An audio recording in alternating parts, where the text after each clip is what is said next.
Hello, everybody, and welcome back to the Hytale Roundtable. It has been a minute, and I mean a long minute since we've done one of these, but we had four huge blog posts, and so I brought four huge content creators to the table, to the roundtable, to hang out with me tonight. We have got, for the first time, face reveal and all, we've got Fezzy, we've got the Livid Lion, we've got Knight from Black Plasma Studios, and of course, we got our good buddy, 30 Virus. Guys, what's going on? Hey, Good. how's it going? Hey, how's it going? Hello. And there Long we time go. no see. The Yeah. We are awkward back. hellos out of the way. Let's jump right in. Guys, this is going to be a long-ish stream. I always try and keep these to an hour. It's not going to happen. There's 5 of us. We got comment sections going on. This is not going to happen. So much We're going to to say. roll, grab a drink, grab a snack, hang out with us for the night, and let's just talk about some Hytale. So let's kick it off. Fezzy, as the new guy, you get the first question, and you and me, we're grumpy Gusses. We're critical of these guys. That's just who we are as people. But the hype was dying, right? Communication was bad. The game just was not trending anymore. And then they just released 4 blog posts. So has Hytale redeemed themselves? Is this a good way to go into 2020, or are we still skeptical? So, okay. So the thing is, we kind of have gotten a similar sounding in tone blog post, like 3 months ago, 4 months ago. They were like, "Hey, so like we're, that one blog post where they were talking about upcoming challenges sounded pretty similar to this one in certain contexts, not fully. But I think it's nice that they're at least acknowledging it. I know there's a lot of studios out there that wouldn't, and it's nice that they do, but it doesn't change the fact. I'm going to be reiterating a lot of what I said in my video, but I'm going to it still doesn't change the fact that they have been silent for so long. So I think we have to wait and see how they handle transparency going forward, because I think that's going to be a big dictator as to how their release is going to be. Because we got a while to wait now. Before it was in the air. Now we know we've got a while. So we gotta see how they're going to push forward with it, I think. I mean, 4 blog posts, it's just a lot for one day, right? It was right before the holiday. I had actually said to Livid Lion the night before, I was like, dude, I bet you they're going to drop all of this content the night before a holiday. I'm pretty sure all of us were up late, or most of us were up late. I know Livid and I were up till like 4 in the morning trying to put content together. I'm sure you guys were too. But, I mean, what's the strategy? Is there a strategy anymore? And Fezzy, I'm going to bounce it back to you one more time to continue. Is there a strategy with any of this? We've both been pretty critical of their communications team. What is the long game? Honestly, it's tough. It's tough to guess. It's tough to see. I think the long game for them is going to be trying to find a fine-tuned balance in between spreading too little information and too much. I mentioned that there's an extreme on either side that would get people mad. It's hard not to reiterate what I've already said, because it's I mean, I think this theme is going to be said a lot throughout the night, is that it all depends on their communication. It all depends on how they're going to take the next year, maybe even longer, because we've heard 2021, not early, not middle, not late. We don't know when. So it really depends how they're going to take it, because it can be like this is probably the most critical time for the game. This can be where it flops or where it flourishes, I guess, because this can very well be the death of the game, I think, if they just go completely silent for a year. But if they figure out that sweet spot, I think they'll be okay. Right. All right. So talking about 2020 and 2021, we do finally have a release date target. Now, Livid, this one's to you. What are your thoughts on that 2021 target, and what does that mean for 2020? What are we going to be doing in 2020? For 2020, I made a speculation on that already, saying that it would probably be, so if 2021 is their target release date, even though we don't know if it's middle, beginning, or end. It's going to be, if it's 2021, the earliest we would probably see a beta of any sorts, because I know everybody's wondering when that's going to happen, would definitely be Q4. That would be the time that the beta would drop if it was early 2021. It's usually about a quarter out of time is when they usually drop betas for games, because it gives them a whole quarter to kind of bug proof, go through all the different things that the community finds and fixes. But there's going to be, during that time when a beta drops, they're not looking really for feedback on to change whole game systems and whole designs and all that kind of stuff. betas are there just to solve bugs and really fine tune some things. So that's why like we're not going to see that until close to release. So if it is early 2021, you can expect it in Q4. So November, December. But if it's later, we're not going to see beta till 2021.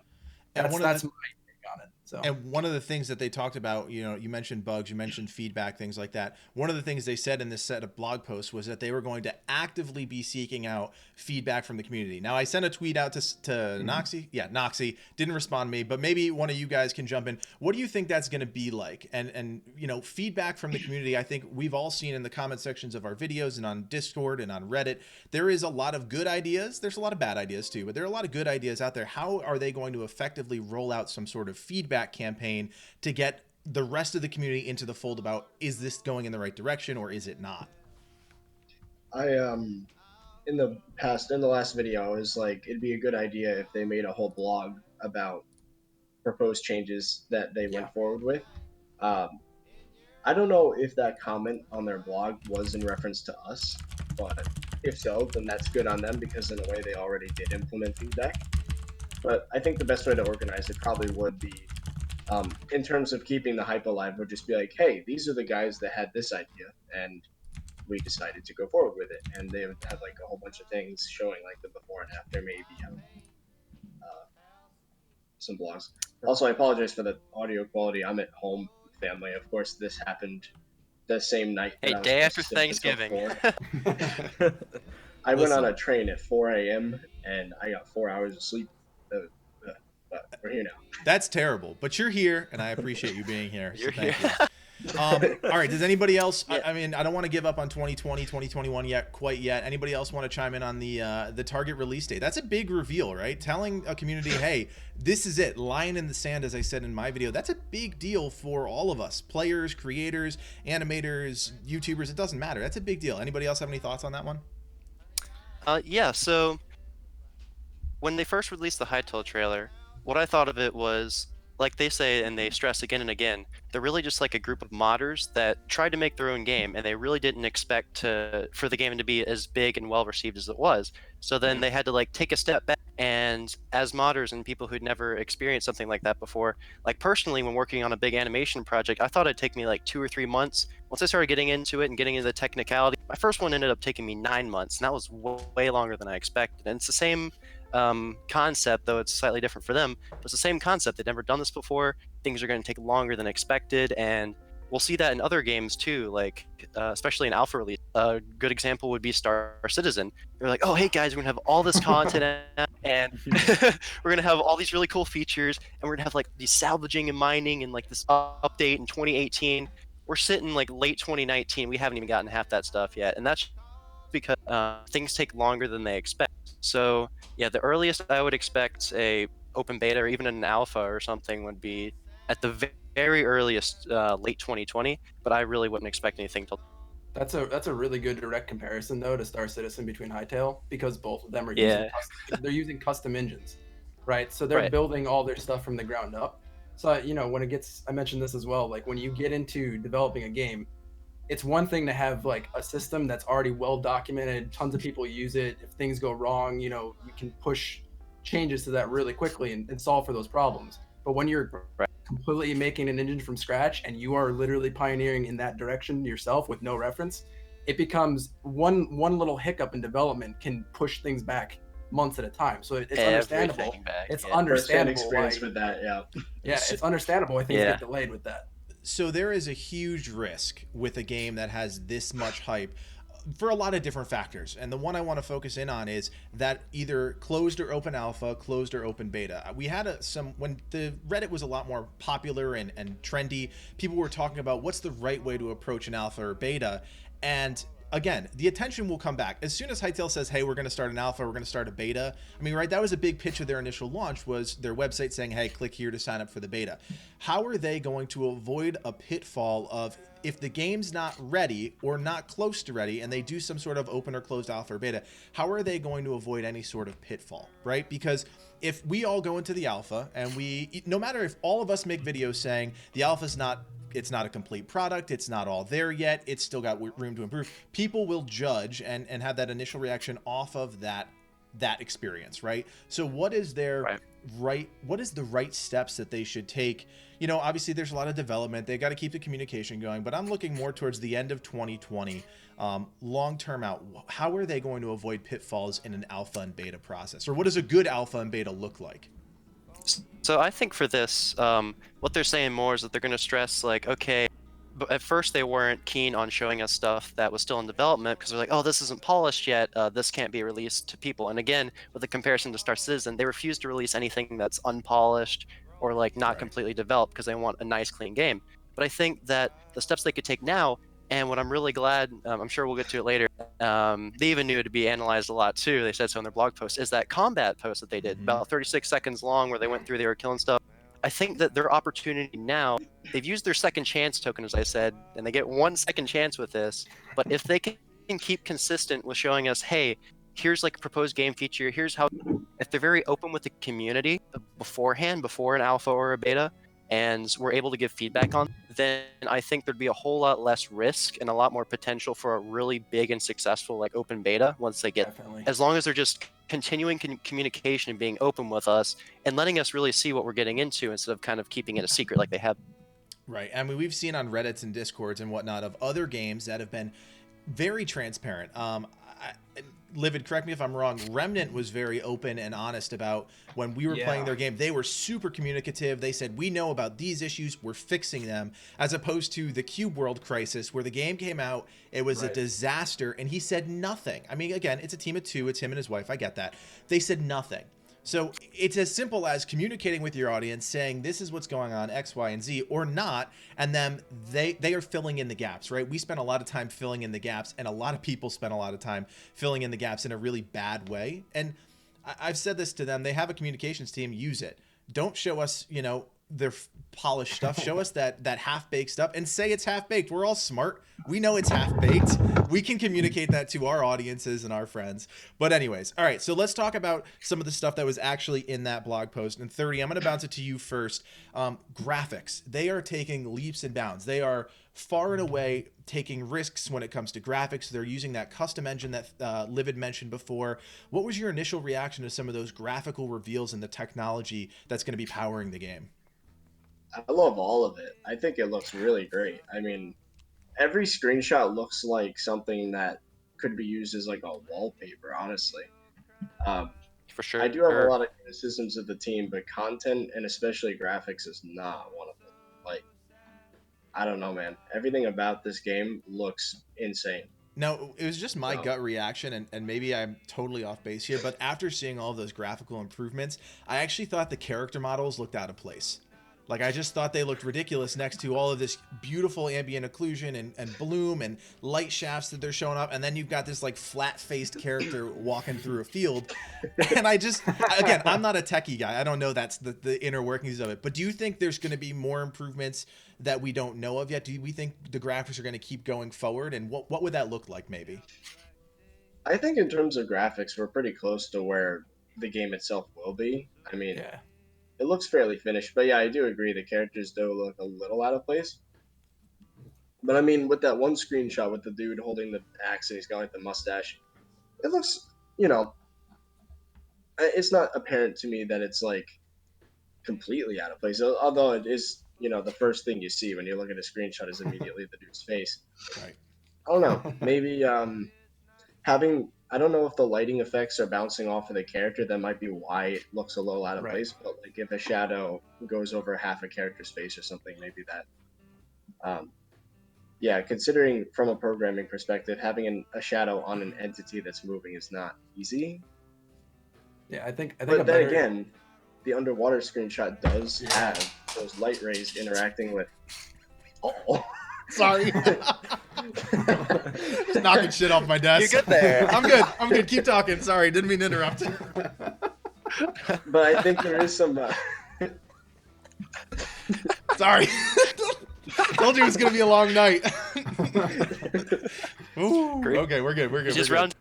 It is a round table. Yeah, the chat has a point. It does look like your background's moving. It's like really cool. It is moving. It's a video clip. Yeah. Oh, you have a green screen. I see. Yeah, buddy. Anyway, yeah, so the lighting does appear to interact with characters. So maybe it's just it's like this effect. I think in like think it's in like Hawaii. The sun could be completely like right above you and nothing has shadows and it looks fake. I think some of these screenshots might be taken from a perspective where there's no shadows on the player, and that's why it looks out of place. Yeah. Gotcha. Yeah, Livid, you were going to say something about I think it's graphics? fine. No, I was gonna say exactly that underwater screenshot. That's one I definitely wanted to bring up because it shows that Yeah. lighting and shading on the character, and Definitely it does looks so interact much with the better character, yeah. there than it does in other screenshots. Right. Well, something that Yeah, I like can the one right above it looks a little weird by comparison. I don't really know why. Yeah, the reason I think that is because I can attest to this because I used to have a really terrible system.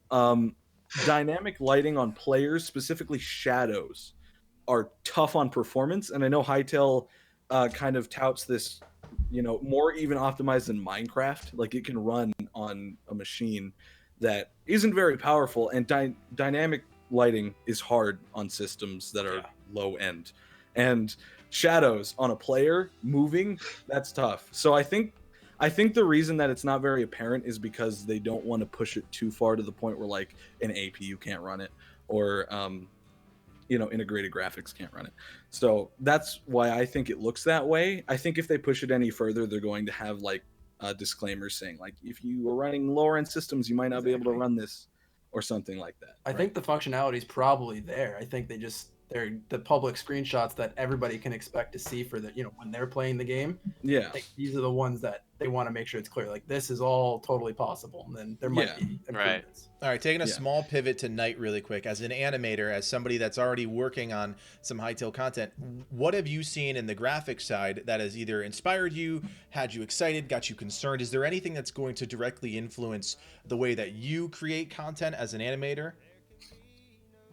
So there's actually a lot of things that, especially in this graphics update, change a lot, because now, like with their new engine, with all this nice bloom and all these nice volumetric rays coming through the holes in the ground, making it look really beautiful, that's all stuff for a game engine that's really impressive. And for a game that's not a AAA game, that is literally just a team of developers, that's super impressive for them to, because even in Blender, which is the 3D software that I use, creating those takes a lot of time and takes a lot of computing power. Like I have a really powerful rig, and even that struggles to handle rendering out images like that. So for them to be able to do that, it's really cool. But it also pushes my team personally. It pushes them a lot harder too, because now they have this higher standard to get up to. And me personally, who's gonna be doing a lot of the animation and pretty much all the lighting and like visual effects, that sets a higher standard for me. But I also think it's really cool that they're striving for like this level of quality and to make this really awesome looking game, as contrasted to Minecraft, like their predecessor, very blocky, very rigid. Yeah, you have like a sun, a moon cycle, but you really don't get much with the game. And the only way to experience it in kind of the way that you see Hytale now is with shaders, and those aren't very well optimized at all. And you can't run those on potato like they're trying to get their engine to run on. Right. So yeah, I think is there something in that's what they've revealed that's going to make your life easier, or is it just going to set the bar higher for what you need to try and create in Blender? A little bit of both. So some things that make it easier is, again, the more that they reveal, the more we're able to like closely, because all that we have to go off of, especially we're trying to build everything from scratch, because that's all we can do, because we don't have any assets or anything. So everything that they're revealing gives us a better and better picture of what we're working with, what textures we have to work with, what their style is, how to better mimic that. But at the same time, it's also saying, hey, this is the quality bar that the game's going to be at. You have to be at that or past it for an animation, because I mean, that's just typical. If you're working in 3D, you're going to want your thing to look really, really good. And especially with like these, on that post, there was one post especially where they had like lighting coming through the windows and creating these soft shadows. That was really neat, and that's definitely going to set a really high standard for my work for sure. But yeah, it's definitely really inspiring to see this like already just in the game engine. And then honestly, I think it's more of a motivator than anything for my team, because now we're like, look at this awesome standard that we have.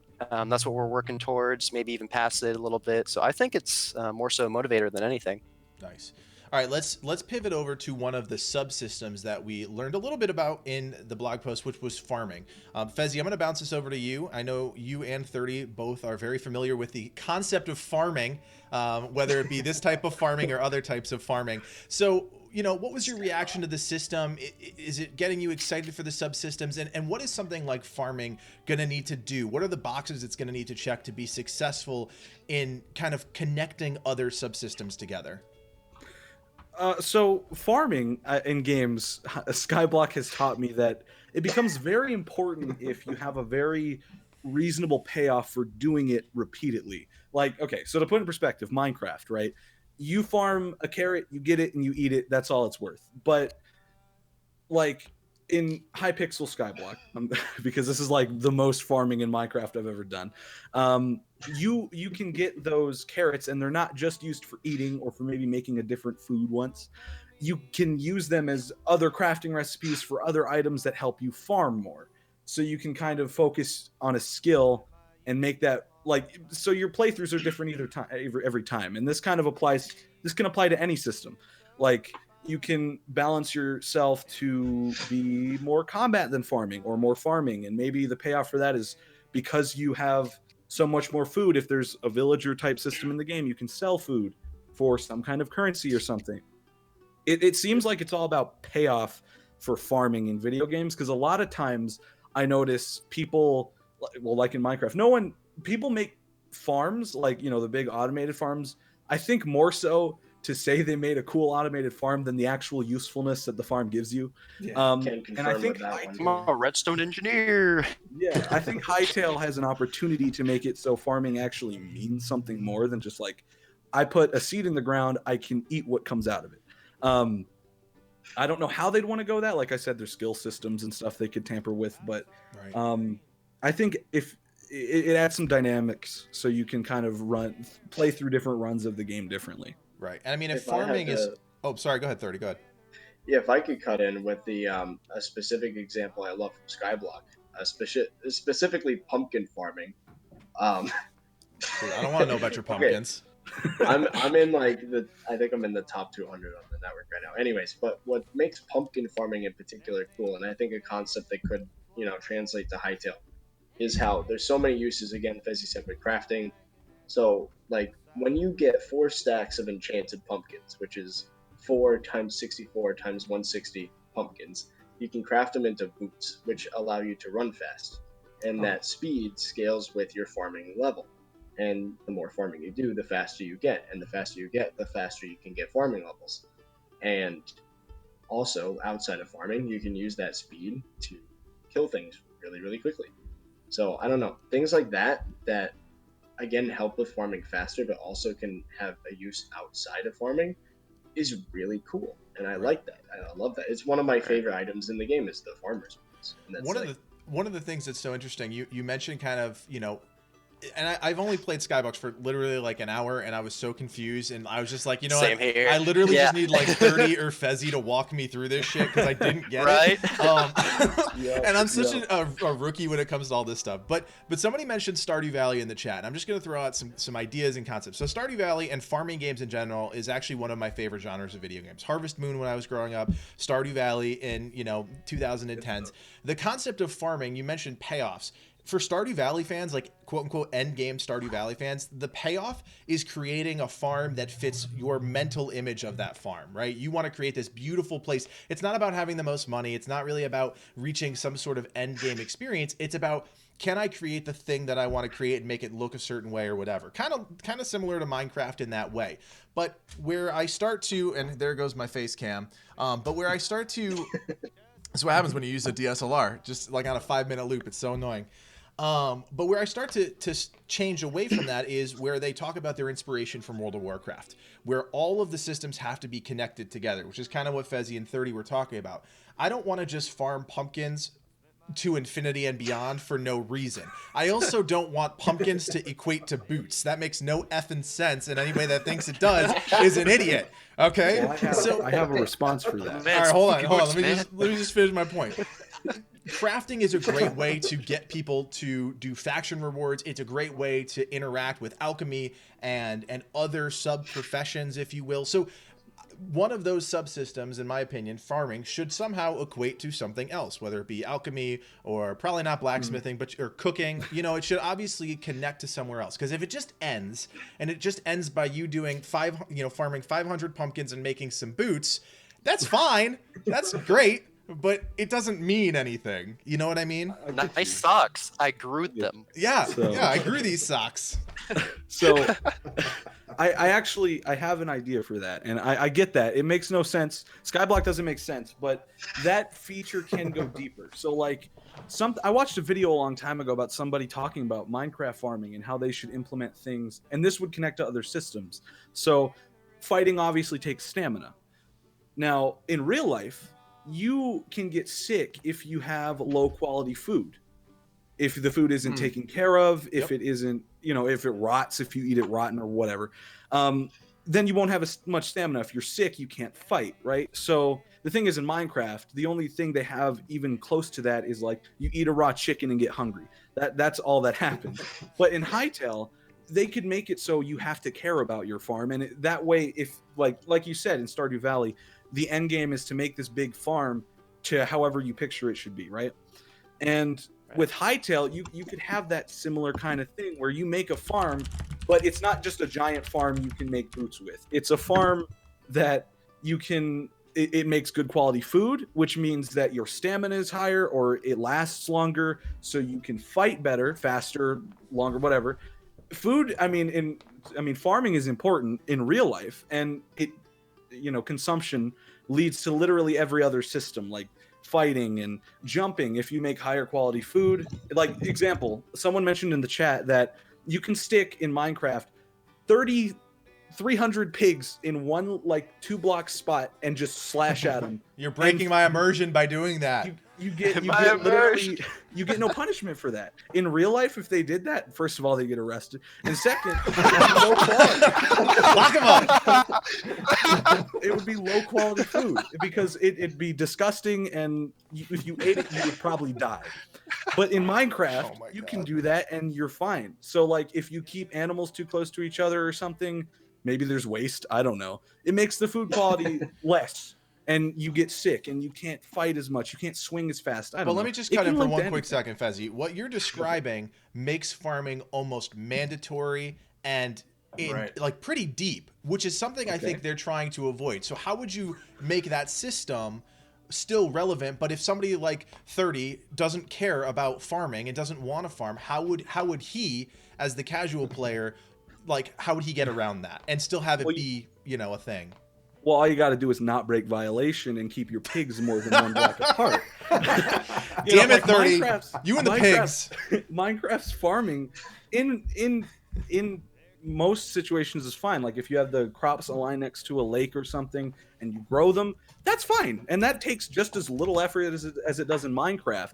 But there's things that that slide by in Minecraft that's just goofy. And if they kind of fine tune those things, it doesn't have to be a mandatory thing. You just have to not stick everything right next to each other, and you have to, you can play it just like Minecraft in that sense, even because if you just do the same thing, you have your crops watered, you don't shove all those pigs next to each other, you'll be fine. The quality will be fine. It won't be like Ark, where if you kill something, you have to build a fire immediately out of sticks. You have to punch trees for it takes a lot of effort in a lot of games. But you can have it like Minecraft. Just make it so the players are enticed to explore how much further farming can go. Because say you want to put in the extra effort to make higher quality carrots, then that's great. You'll have more stamina than other players. You'll be able to swing faster. You have enticement to do it, but it's not required for the storyline because you don't have to, but it'll make it easier along the way, I guess. What if it was more buff based? Kind of similar to the way that World of Warcraft treats it, where you can be a chef. I mean, cooking is so required for endgame World of Warcraft, but it doesn't equate to stamina or hunger or thirst. It doesn't have any of those survival components to it, but it does give you an incentive to do it, right? So if you're going to increase my spirit or increase my stamina as a baseline stat, that makes sense. It means, 30 doesn't have to farm any pigs or pumpkins, but if Knight wants to do it, he's going to get some benefit from doing that. But he's spending his time, he's making that decision to do it. 30 is deciding to put his time somewhere else. So, it always throws me off the survival component of it, right? Because I know how it should work with a buff system and giving people, baseline stats or some sort of added bonus. But if there's a survival system, having food and water is almost required, right? Yeah. Well, yeah. I mean, it is in Minecraft, but they make it so menial that all you have to do is just quickly. Because it's kind of kill- annoying. Yeah, it's more. It feels more of a. Very brain dead. It feels more of a chore than a game system. You know. Ran for too long. Got to eat a steak. Yeah. Where I don't know. Maybe there's certain foods if you do it the right way that makes your saturation or whatever that would be in Hytale last longer, so you don't have to eat as much. I don't know. I think it could go deep. I think any system could really approach it in that way and go deeper than just like, like you said, I ran too far and now I gotta eat, and that's Right. all it's. That makes no sense. And they don't have to make it so annoying that like it just feels like a chore rather than a system and stuff. For sure. All right, so let's pivot to the big talker of the blog post, that 36-second clip that Knight brought up. And Livid, you've been quiet, so you get to talk about it first. So, what was the big takeaways for you from that gameplay clip? One of the biggest takeaways is that they drop weapons that you can use on kill, like more so than just like we're used to in RPGs and MMOs and stuff like that. You kill an enemy, you loot the body, you get some stuff that you can use and stuff, but you actually have to physically go pick it up. The interesting thing was like you kill a sorcerer that's there and he drops his spell book, and all of a sudden now you have a weapon that's immediately in your hotbar that you can use and experiment with. And judging by how many different weapons they have in this game, over time, that's just it constantly makes the game more interesting as you're exploring, especially with friends. All of a sudden somebody gets a cool thing and you see like a projectile whiz past your head that you're not going to recognize for the first few times that you're playing. You're like, oh, what's that? It gives that kind of discovery a whole nother kind of level. That's like the big thing that I really appreciated from there. And then that and the varying levels of the bare bones that we're kind of seeing with combat with the light and heavy attacks. The heavy attacks seem real punchy, and that kind of like kinetic and like audio feedback that you get from that feels Sound really design was good already. awesome. Yeah, it Sound feels design really was good. awesome. So like if this is just like a small baseline of where they're at and there's still more to unveil about it being even better than that, I'm really excited because it already looks really smooth. So before we go around, because I want everybody's hot take on that, I just want to talk to you about the idea of picking up weapons or items from enemies almost every time, right? That creates inherent problems, right? Bags being absolutely flooded with useless gear, things like that. So how do you temper that experience? How do you make it so that's meaningful to players but not overwhelming? I have a point on that if you want. Yeah, go for it. Jump in. Okay, so one of my favorite games of all time is Fallout New Vegas. I've said this like a million times. And in that game, everybody drops weapons, everybody drops armor, and the way they counter that is with a durability system and repairing things together. I love that idea, and actually, in this, if you look closely, there is durability on that sledgehammer and that sword. So what I'm thinking is, as you pick up weapons, you should be able to, repair them together. And it doesn't have to be that complicated a system. Maybe you just press a button and it adds durability to the main weapon from the secondary one that you picked up. I think that's a great way to clear up inventory space and still, get value out of killing every enemy, because it's like, hey, this is like 5% durability on my main weapon. Now, So would that work as, so say, I'm a few levels higher than the dungeon or the content that I'm doing. I have a great weapon that I don't want to use. It's got the stats I want. It's got the attributes that I want, whatever. And I'm still having to just pass over all of this nonsense. Would those weapons add to my current weapon's durability, or are you saying they would only compile within themselves? Oh, there's the cat. I knew it. I knew there was going to be a cat here. There it is. Fezzy, that was a deep question that you just interrupted with your cat. I can hear you again. So are you saying that the spell book it's okay. So that like the spell book that you pick up, if you're using that one and then you pick up 3 more, is that going to add to durability to that? Or say I'm using this awesome like frost scythe and I'm picking up spell books, is that going to add to my frost scythe? I'm just trying to figure out how it's going to work. The way it worked in Fallout was just you can repair like weapons together. So if you have 2 hunting rifles, you repair the first one with the second one, then you can do that. Of course, you mentioned if I'm a few levels higher. Well, that concept I think we discovered very early on is at least character levels is not a thing. It's all gear related, so there's no inherent character traits. Right, but gear wise, if I'm helping Knight out, and right, Knight's been animating like crazy, he hasn't had time to play, so he comes in, he's like, dude, I need you to just burn me through this. I burn him through it. I've got, say, a scythe or whatever. However, I mean, we've already seen there are actually a lot of weapons in the game, different types of weapons. So the idea of getting, finding the same stuff outside of one little dungeon that they showed us, or one little room of a dungeon, whatever, is probably pretty rare. So again, maybe there's things off those skeletons that I want. Maybe there's a crafting reagent or some sort of material or valuable item, but there's also not the weapon or spell. I don't want that. So how do you make that system seamless so I'm not sitting there? All right, sorry, I'm getting off on a crazy ass tangent here, but one of my things about the Outer Worlds that I hated so much, which if anybody played the Outer Worlds, was that I was just basically spending all of my time checking out items to pick up and putting them in my bags. How do we make Hytale not a garbage junk collection game, but an RPG MMO type experience? So I can throw something in there if you want, real quick. I think a system that solves this problem, like for the most part, is like PUBG's pickup system, where you can press tab, your inventory's there on the left. It's like, this is what on the ground, you drag and drop what you want, and you're done. Because I definitely understand if you pick up a bunch of clutter, you're not going to want it. Or if there's a bunch of clutter on the floor, trying to like move your mouse just a little bit to press E on it, moving through the pixels, trying to figure out what you want to pick up is annoying, like in RL Craft, for example. I think having Fallout accidentally drinking out of the toilet when you're trying to pick up literally just having a list on the side when you press E or whatever it is to get in your inventory and dragging what you want over is a quick fix for that. It's just a good sorting system. I think that could fix that problem. Yeah, there's definitely something to be said for a kind of collection and item system. I mean, you could go with the area loot, strategy. You could go with a, collect all strategy, but it all depends on what items are dropping, right? And that's always the balance of like, if I kill a skeleton, a bone better drop, right? It better be something relevant to that mob. But how do you balance so that you're not sitting there just constantly collecting items and actually experiencing the game? But anyways, we've talked a lot about loot. Knight, you saw the gameplay stuff. You already brought it up. What was your initial reaction to that gameplay? What really got you jazzed about that? So my initial reaction was the ability to switch between weapons and different combat systems really fast.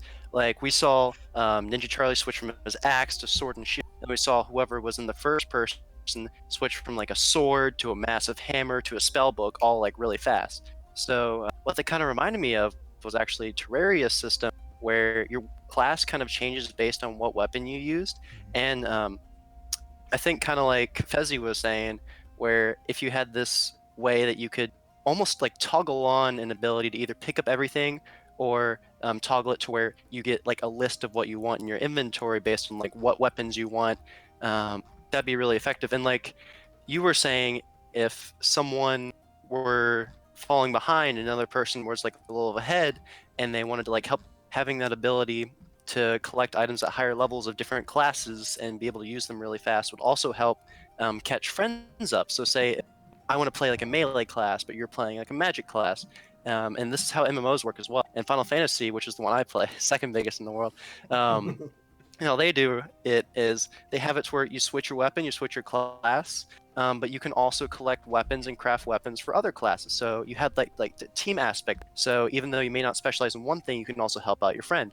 So I thought all that could be definitely worked with and included with the combat system, and I was really looking forward to that. Also looked very clean, so I was really excited it was really clean. One of the things about that, bringing up the weapon swapping and like the idea of classes, I think we're going to refer to them as classes, even though we all know that they're not moving towards a class system. Like, so just so nobody's confused, we say classes. Gear, it's all based on gear. The term is loadout, I think. Loadout. There you go. So it looks similar in a way. Let me, if I could butt in real quick. It looks similar in a way to how in Elder Scrolls Online, when you have a weapon, it determines like your type of attacks. So that's what I'm kind of inferring what I've seen based so far, because like you have the spin attacks, the heavy attack with hammers. The spell book seems to have a different kind of panel ability. Like it looks like what you pick up and what you use determines that kind of thing. Right. And so one of the things based on that clip, that was a work in progress clip. Let's just put that out there. One of the things, as you're swapping through the weapons, you can see the UI kind of loadout on the bottom there. When he's got the mallet selected, right? Nothing else pops up on the screen. You don't see any additional information for abilities. So, that really limits you to your mouse, right, and obviously a couple keyboard things. But how do we think that's going to play out? Do you think they were hiding elements of that? Like we saw the spin attack, with the mace way back when. In this clip, we saw a few quick attacks, if you will. We saw an overhead smash type attack. How is the weapon going to define the combat? You know what I mean? How is that going to be inherent for the player to figure out and understand? Maybe a tutorial built in as soon as you pick it up. Like a weapon class tutorial? Maybe something. It would be like you pick up a hammer and then it's like, hey, do this to do this attack. Like jump hold in the right mouse to charge your attack. Yeah, like heavy attacks and small attacks, and I mean, they can make it pretty simple, so you can kind of just craft like your own loadout to what you want. Like maybe a dagger, it makes you move a little faster, or its heavy attack isn't as heavy as a hammer's, obviously, and it's a lot quicker to charge. And you can pick up smaller and lighter weapons that maybe not deal as much damage, but are faster. And you can kind of cater your own. It's like an a la carte for a loadout. How do you make that unique and memorable as you get further into the game, right? So again, we know that there's weapon rarity, things like that, but how do we know that you're at the quote unquote end game? None of us know what that's going to look like or anything like that. You've got this awesome weapon, you're really into it. How does that differentiate from that same weapon class but at the common level? What's going to change?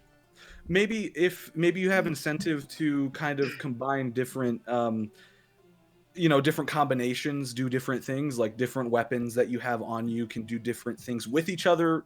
Like say you have a shield and a sword, to just be super generic. The shield and the sword you can block while swinging, but you can't do the same thing with the hammer and the shield. So you have incentive to you can lean towards a class that's a little more traditional, and it gives you some incentive.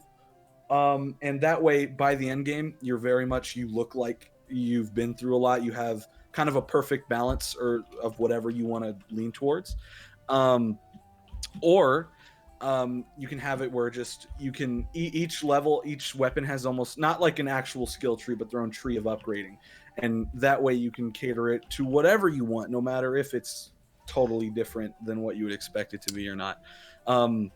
Basically, it kind of just depends on whichever route they want to take to make it feel dynamic and make playthroughs different. Because obviously, since there's a story in this game, there's going to be speed runs and multiple runs and things where people have different classes that they started with or whatever per run. So it kind of depends on how many options they're willing to throw your way to try to not make it overwhelming and to try to not make it super cliche, I guess.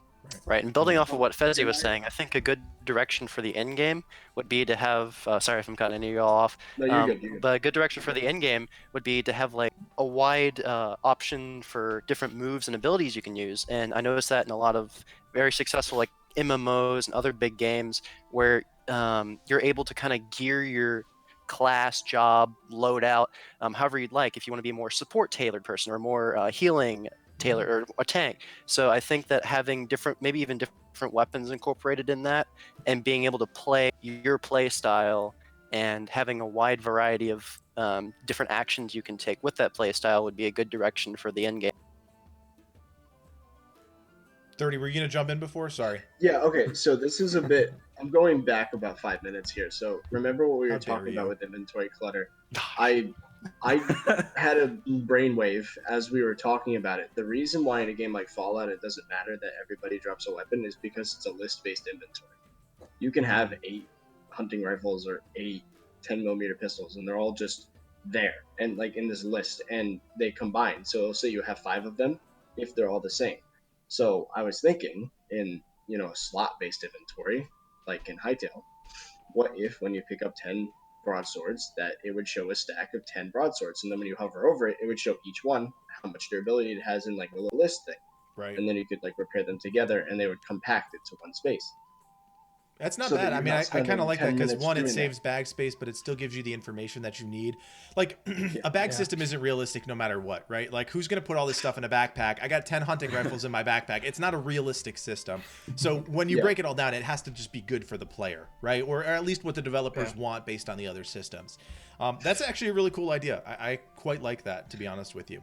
I'm thinking if there's a bunch of a certain item and it would just fit in one slot, except if it's the one that's equipped. So if anything's in your hotbar, it won't stack because you don't want to swing 10 swords. Right, So, especially if there's like attributes Or on them B. or special effects or something like that. You don't want Yeah. that's going to get a little confusing. But I like the idea. It's a cool idea. All yeah, right, I so think that would be a good way to organize it. let's pivot to another concept within the gameplay. We have seen now, it's not, I mean, it's official, but it's obviously still a work in progress, that swing speed is a thing, right? It's not going to be click as fast as you can to do damage. You know, all four of you guys are Minecraft experts, pros, whatever the heck you want to call it. What do you think, like, is that going to be a huge turnoff for Minecraft people? Is that going to be a welcome thing in Hytale? What are your initial thoughts on that one? I guess Welcome. So I think a lot of people are obviously going to make comparisons because of swing speed to 1.9. Everyone hated it, you know, that kind of thing. Very, very divisive version of Minecraft that came out that tried to add some tactics to the way you fight. Swing speed isn't a bad thing. It's a bad thing when you already have a system in play. Like, okay, so this is going to get a little hazy because combat systems are tough, but I think Hytale is fine because okay, so swing speeds obviously are going to vary between the different types of weapons you pick up. Like if you get a tiny little dagger, you're going to swing pretty fast. And I think that's fine because the big problem with Minecraft, and a lot of people are going to draw that comparison with this blog post and be scared about it because no one wants a 1.9 problem, is that Hytale, since it's being built from the ground up, I think this system can work because it's not going to be really clunky. I think the big problem with Minecraft is that half the time when you swing at someone, it may not register, or it may register weird because it runs at like 20 tick and Little hitbox. little hitbox. It doesn't Very precise. It's very precise, and when you have an imprecise mechanic and a precise game, things clash and it doesn't make sense. I mean, with Also, Hytale, go ahead. If I had to add into with the combat systems, 1.9 combat could have been good. The biggest problem is that one, you have to hit, like you have to aim exactly on the person with the cursor, which is the problem with swinging a sword. You know, it's a sweeping motion. You should have like a line. Yeah, there should be leeway with it. Mm-hmm. And the other problem is that they let you hit when the animation's not done yet. So I think a spam click system would work if it just finished the animation no matter how many times you click, and then when it's ready again, it swings again immediately. Yeah. Right. So it's like how in 1.8, when you can only deal damage to an entity every half second, instead you can only attack every half second. But like any clicks in between then just wouldn't register until it's ready. And That system would work a lot better, right? it would, and that paired with Minecraft's just natural clunkiness, like I said, makes it so, you know, you have to, it's boring when you have to wait for a while to swing again, and when you swing and you hit, nothing happens. Or it just does, it's because Minecraft's just weird with the way it processes information, because it's very slow with that. And I think that's a big thing that's going to dictate whether Hytale's combat system is going to work or not. And this is actually something I haven't heard anyone talk about, is the tick rate the game runs at informationally. True. That's a big big. one. 20 really TPS. big. Minecraft runs at 20 TPS. If you ask anyone in any esport, they will tell you that is actually terrible. All right, hold on. Step back. Explain to people who may not know what ticks are. Explain quickly what that is. You're right. So a tick is basically a packet of information being sent to the server.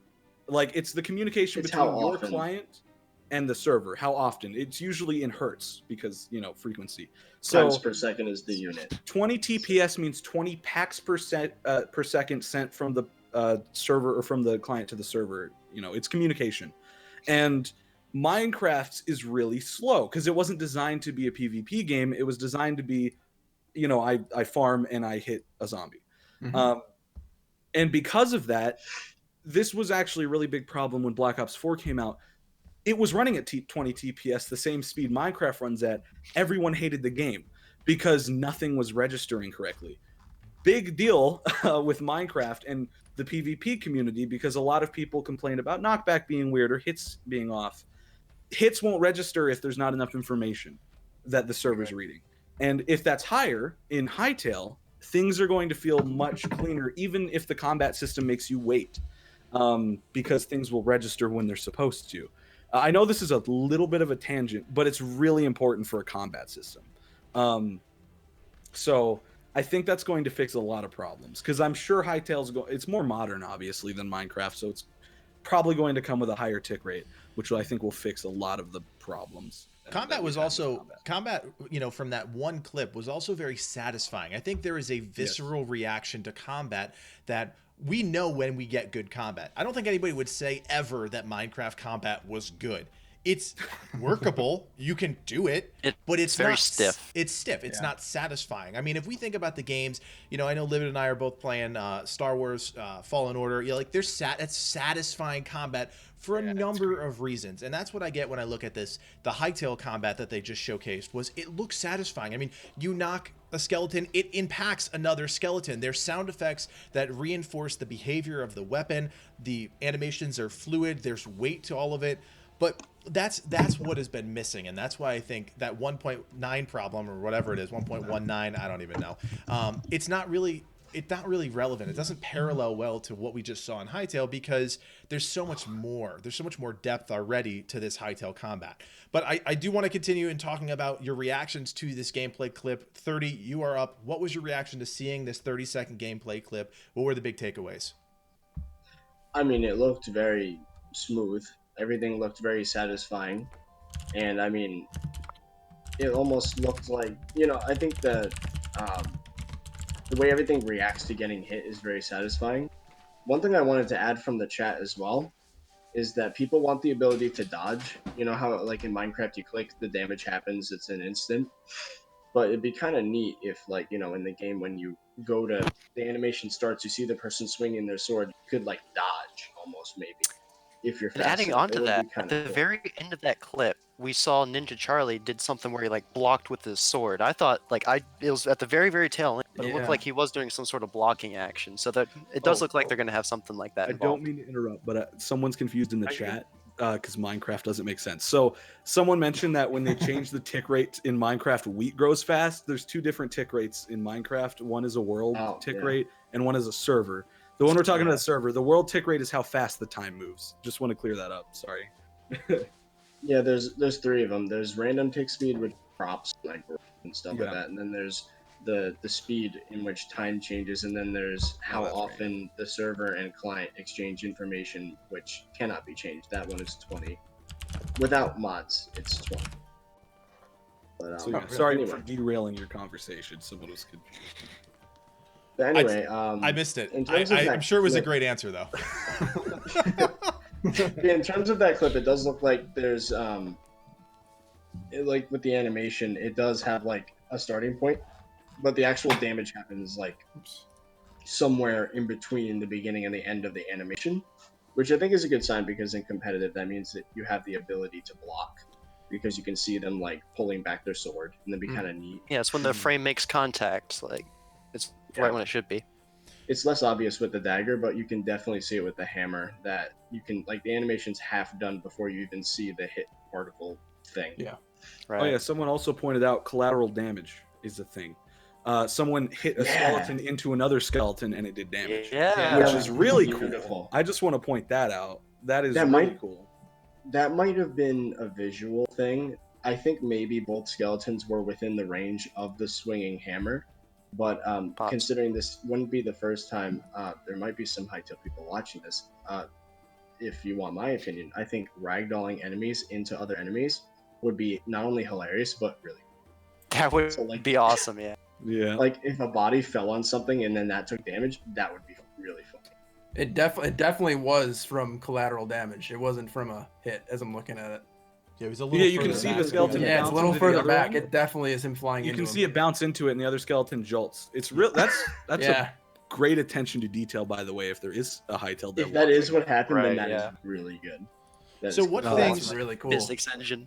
Obviously, this is a work in progress. What things do we still need to see from combat after seeing this clip?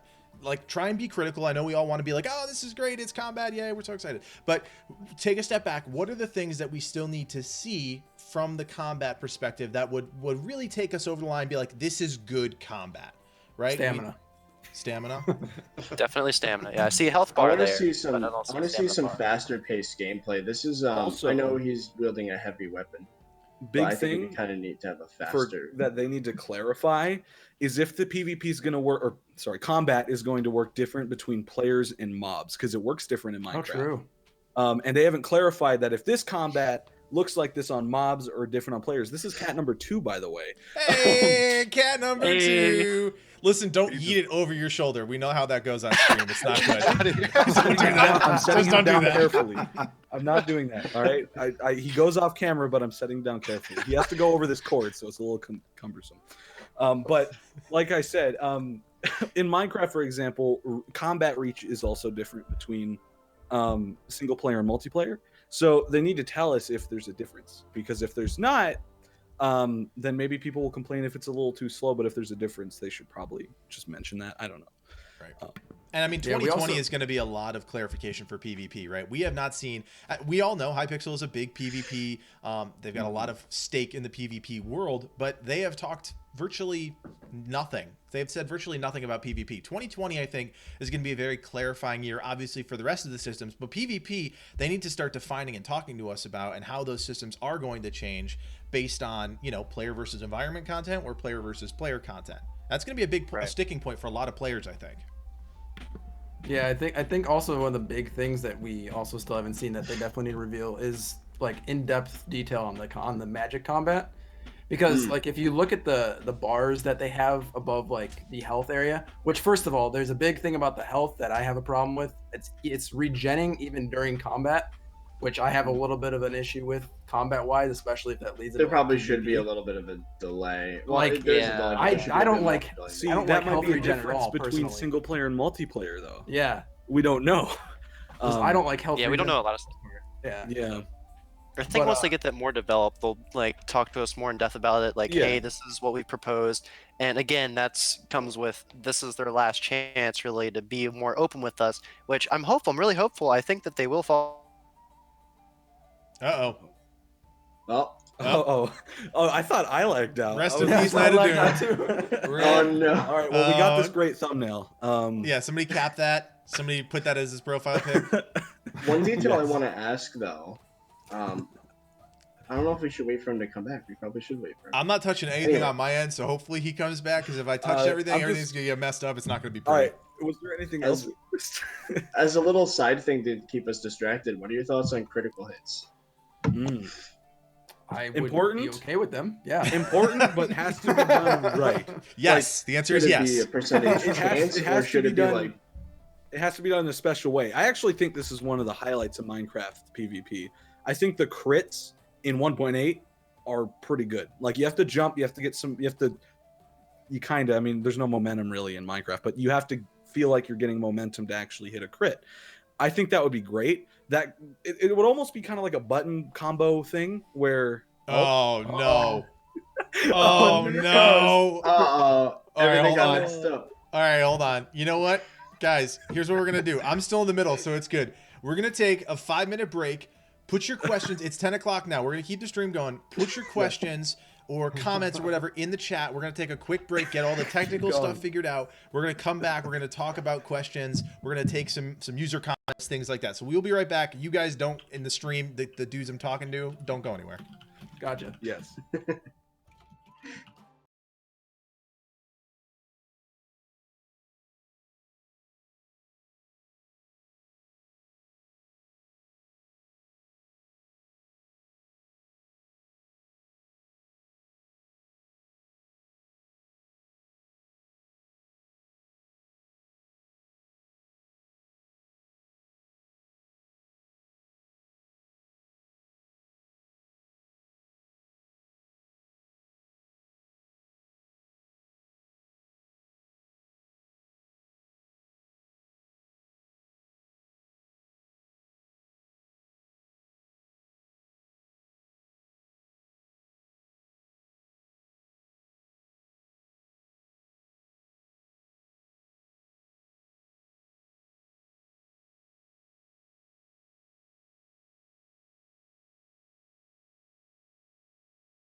Hey, we're back. Look, we're all here. We're all alive. We're all back.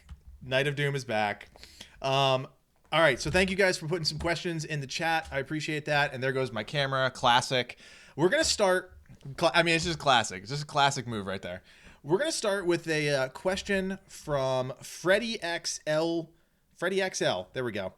Regeneration by food or by health items. What do you guys think about that? We were just talking about the combat and the health gen, so I figured it'd be a good place to start. Livid, why don't you start since you were the one who was talking about it initially?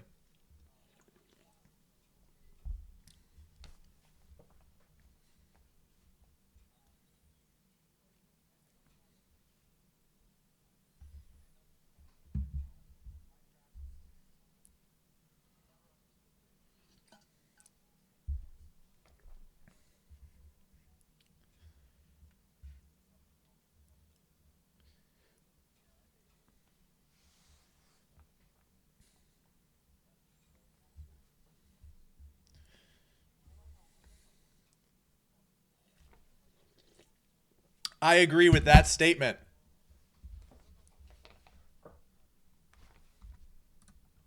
Over time, because then it. Wait, stop. The stream was muted. We have to go backwards. We have to go backwards. We have to go backwards. Stop. Oh no. Chat, stop it. Stop being mad. Here we go. We're starting again. So this guys, question, stop it. Stop it. You're all so mad right now. Everybody's mad. I'm not mad. I'm happy. I'm happy. Here we go. Wow. No, we're fine. Okay. I get it, chat. I get it. We're muted. It's fine. Classic game. You gotta go back over. to page 12. All right. 5 minutes did not happen. All right, let's just remember that Rewind. this is all Night of Doom's fault. All right, this is not Hey, my fault. hey, This whoa, is all whoa, his whoa. fault. None of this would have happened if it wasn't for him. All right, it's all his fault. So we're going backwards because yes, I see you guys in the chat. I see you. You're telling me I was muted, and so is the rest of them. So we're going backwards. This first question, it's the first thing we're talking about here, comes from Freddy XL. And he's talking about regeneration. I'm pitching it over to Livid Lion. Regeneration by food or health items or healing items. What do you think? Yeah, so my opinion on that is I don't think health regen or those kind of sorts of like regen, like if there's mana and stuff, should be based on food being eaten. I think that should be limited more to things like potions, since we know there's going to be an alchemy system, and I agree that it's more of like a mystical thing to have like health regen. I think food should be limited to giving you long-term buffs, almost how you get from like World of Warcraft, like MMOs of the sort. They don't really provide regen to a degree. They give you more of like base, like here's an extra bit of strength, or here's more health pool to work with, or that kind of thing. That's where I think that would work well, especially for cooking, because you know if you farm a bunch of stuff that's high tier and you cook it really well and you have this cool dish, you get a ton of extra health, you know, going into combat. I think that would be a cool thing and would work really well with a health bar system versus how Minecraft has just individual hearts. You know what I mean? I think that would work pretty well. So to run it through again, I don't know if like I agree with you, right? But I don't know if we want to go quite as far as like COD 2, where you just don't heal without like a med pack or something, because then it would become annoying, I think, and that would kind of be more suited for like a hardcore mode. So I don't know how would they make it so like would they maybe have like just a really slow regen, or I think if you're in combat, there should be no regen. That's how I think. Combat. Oh, region, If you're definitely. out yeah. of combat, then regen can take. no, that's okay. Never mind. That's sick. Never mind. Okay, If well, you're that's full like and if you're out of combat, it should be like slow, I think. the curveball to this is something we haven't talked about, which as a former, try-hard World of Warcraft player, we've not talked about healers. Are there going to be healers in this game? Are healers worth it in this type of game? Oh, I 100%. Yeah. I mean, because think that's what combat healing is. You have a class or a character that's put resources into being a healer, so that potions and food don't really come into play in the combat sense. They're more of preparation, right? Or oh shit moments, right? You pop a potion as an oh shit, like in World of Warcraft. Perfect example. I hate to keep bringing it up, but it's a great game. So I mean, it's a great game. It's a great game.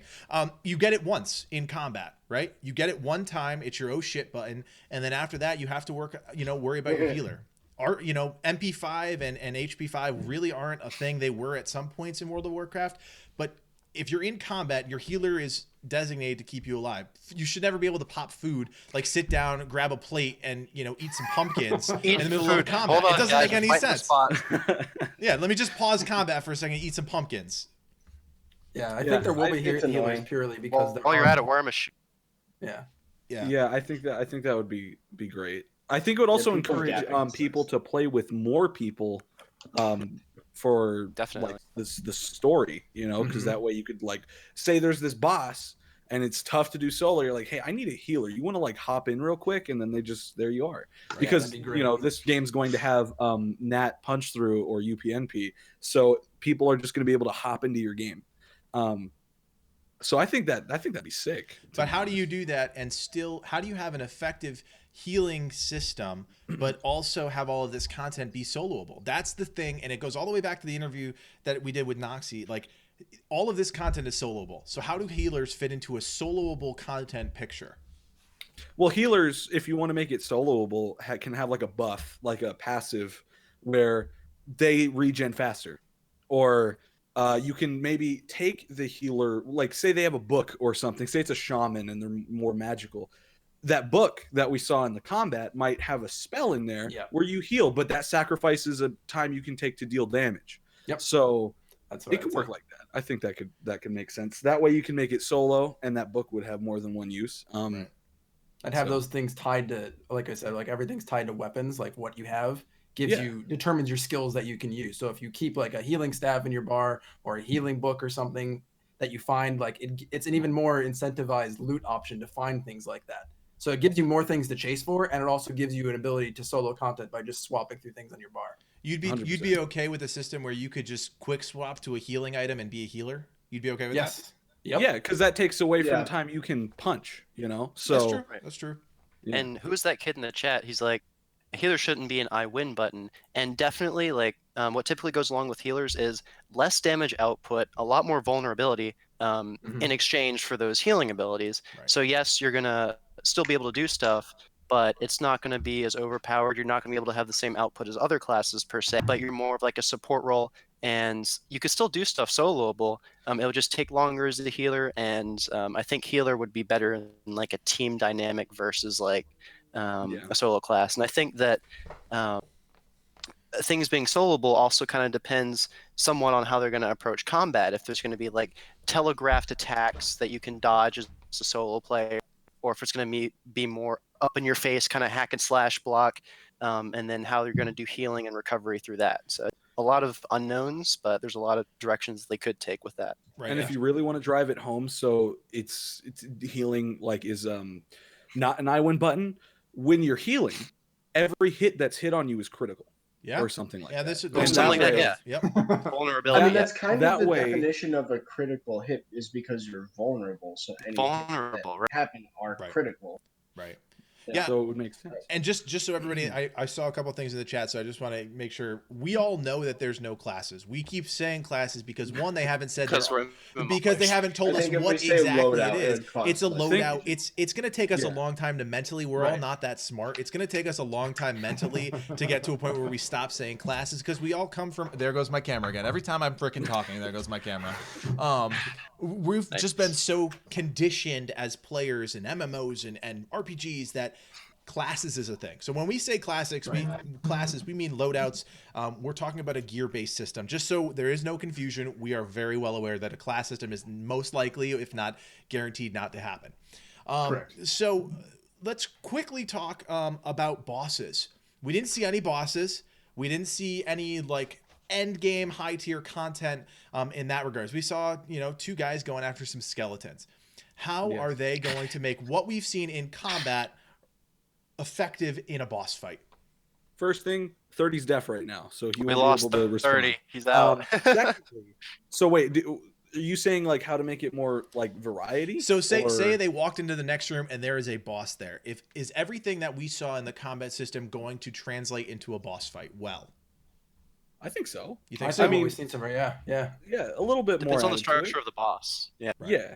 I mean, because I think so. I mean, Knights mentioned telegraphed abilities. We didn't see any telegraphed abilities, really. We didn't see reticles on the ground. We didn't see long casts, anything like that. So what are some of the systems that they're going to need to implement into the game to make boss fights, knowing what we know about combat, effective and I hate to use the cheesy word, but immersive? We saw telegraphed a little bit with the spellcaster. A little bit. We do. We see little spellcaster. And even in like previous that's clips that we've seen like wind up and then like pulling attacks or like about to go and attack something. So that is kind of like a telegraph. So we're thinking to step away from the reticle on the ground or big cast bar on the screen. We think it's going to be a Right, more definitely. dynamic Yeah. combat. I think it's more dynamic. Yeah. Yeah. Definitely. Yeah. So, in terms of, and this is just based because I'm so interested in this idea, we talked about soloable content versus group content. This is the first time I've had you guys all together, so we can talk about this. How do we make meaningful, quote unquote, group content? How is a boss going to change if one of us is going at him or 5 of us is going at him? How should it change? If you want a quick fix, do it. A multiple MMOs do, where if there's more people, the difficulty scales up, or there's more enemies, or they have more health, or they deal more damage, or all of the above. But if you want to make it all one solid experience, that gets complicated because it's all fine tuning and balancing at that point, I think. Right. So, but nothing to balance off of in terms of class structures, right? So you're balancing off of weapons, you're balancing off of number of people. If we're just doing health and damage output, that's not going to work. And it doesn't work. We know it doesn't work, and it's not good. If we're just fighting bosses with 5 of us and it's just a big damage sponge, I'm going to drop you guys like a bad habit and just go at it solo because I know I'm going to be able to do it in 1/5 the time. Right. So how are they going to do that? Give incentives for playing with teams, I think. yeah, because like we kind of like touching on that before with the healing guy being more of a team player, maybe having another passive where my audio just cut out. Maybe having another passive where it heals in a pool or something. I think that makes sense. Do you think abilities need to change for, like say on a soloable boss, it's just a single target ability, but with 3 people or more or whatever like that, it's going to turn into an AoE ability. Do you think the dynamics of the actual fight need to change, or do we think it's just a scaling thing? I think dynamics need to change. Yeah. Personally. Dynamically, yeah. At least slightly, yeah. Yeah. I mean, because we know that there's going to be a giant spider boss, right? We know that's a big thing. And it looks like that's themed for different areas, so there might be different variants of it. I don't know if the combat will be different, but I just imagine something that's that large, like you make the limbs of it the parts that you have to target. You know what I mean? Like maybe they'll have targeted areas that you have to hit. That might be a thing. Right. And we didn't get a great taste of that in the gameplay clip, but we did see that the hit detection is a lot better than a game like Minecraft. There is the possibility of doing something like that, right? A bigger enemy with more parts. It's definitely possible to do some sort of, extremities, durability, or health system where you're chopping off legs of a spider or, arms of an outlander. It's possible from what we've seen so far. Yeah, because we know things slam into each other. So we know there's collision. Right. So that's a huge that deal. That could be huge because in a boss fight you could be enticed to use the environment to hit things. Absolutely. And they said that the bosses' arenas would be like static and indestructible. Tailored, yeah. Right. You know what I mean? Yeah. So That'd be sick, actually. That'd be almost like a Half-Life kind of approach. Yeah. That'd be really good. Yeah, I mean, you make the arena based on the fight to either aid or hinder the player as opposed to, I don't know if that environment we saw was destructive. Was there anything in there that was destructive that we saw? Technically, no, it it didn't. Okay. So, and that may change the way we approach things too. That wasn't a boss room, so maybe that's just an area or an under. Again, it's all work in progress, so that may change. Right. But to tailor those arenas based on the actual fight and how many players or weapons or whatever, it's definitely a cool thing to think about, especially knowing that collision is a thing, right? That's a big part of piecing together this puzzle. Yep. 30 brought this up while we were on break, so let's talk about it. Stealth system. Still haven't talked much about stealth system. Still haven't heard much about a stealth system or seen it. So 30, just give us your hot take. How is stealth, or how could stealth be implemented into the game well? Okay, so for one thing, these died. The headset ran out of battery.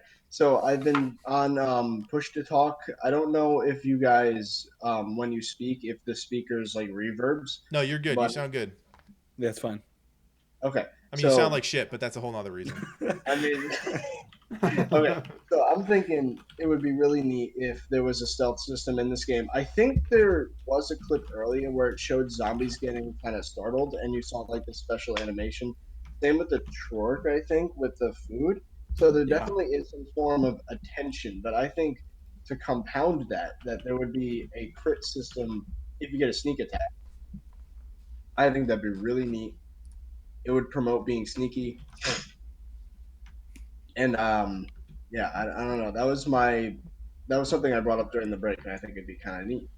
That's more dynamic to the game, yeah. And if you want something even kind of to put on top of that, because in a lot of games, like say if there's a guard that walks past you, they have a flashlight that's supposed to signify their field of vision.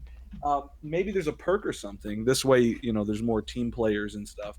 There's a perk that someone can have where you can see that field of view. You can see where their alert status is, and you can kind of weave through them or something and maybe get some of those crits. So I think it could go pretty far, to be honest. They could do a lot with this game, Yeah, since we're touching on the idea of aggro, right, and threat, if you look at this clip again, if you guys pull up that gameplay clip and you look very quickly, you will actually see that Ninja, who is closer to some of the mobs, he actually runs past them with all three of the skeletons on the left side of the screen running directly towards whoever the main player is here. Oh yeah, that's true. And I didn't pick that up until right this second, but aggro and threat is a big issue when it comes to group content, obviously. But I didn't pick that up, and that may be just because he doesn't engage with the enemies, right?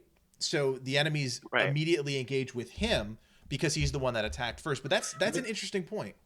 Maybe there's something he's doing, because if you notice, when he runs out, his character does something. Maybe he's hiding himself. I don't know, because his character runs out almost covering his face, but it might be just blocking. He blocks. Right, yeah, he is blocking. Yeah. But then he runs past. You see that skeleton in the far back left, beeline for the main character there. So it's interesting. You know what I bet? Yeah. I bet the AI is supporting a damaged AI. Right. I wonder if it's deep where like there's if it's this deep. Okay, this is speculation. This is big speculation. But if the AI is sophisticated enough, it can tell that skeleton just got attacked by this player and wants to go help that AI. And so it's going to beeline for the person attacking it as a support AI. I don't know. Yeah, we had that whole custom interactions blog post way back when, where they said that mobs are going to interact off each other in their environment. So that's a great point. Propsy goes in there, and I see you guys in the chat correcting me. It's Propsy goes in there, smacks somebody, and then that guy in the way back's like, my buddy's being hit, I'm going for him, and Ninja Charlie just keeps running, and he just keeps going. That's good. That's really good. That could be sick. If that's actually how that works, that is crazy. Yeah. And I've seen that. I mean, even in Minecraft, the one mob that has that is zombie pigmen. They just leave you alone, and then you hit one, and then they all like, you hit one of our buddies, we're all coming after you. And even in other games, I don't know if World of Warcraft has it, but I know Final Fantasy sometimes, if you hit like one creature and there's a couple of the similar type around them, you'll see like them get alerted, and then they'll come to help their buddy to try to fight you off. Right. Yeah, so the evolution of this is now, okay, so Propsy gets those three guys on him. What if he needs help? How does Ninja get the aggro back if he needs to? Is that a thing? If he's the healing character, you can heal him. Or maybe there's a system like, now this would be even crazier. I'm telling you, speculation. We're in the speculation zone. Speculation. Maybe there is a system in place that's, because someone said Hytale voice chat. Now, I don't know if it's been confirmed or not. Has it? I don't think so. I don't know. Actually, but it's been confirmed not. Yeah, no in-game voice chat. Oh, because I was about to say that if there was, there could be a system kind of like in the forest where if you yell, they hear you, and like the enemy. That'd be really cool. Because there's bugger over here. Yeah, there's a system where if you pull out a radio, that engages voice chat, but the enemies around you hear you, right? So they'll come back. And I thought that could be a thing. That's a shame that they've already confirmed it's not.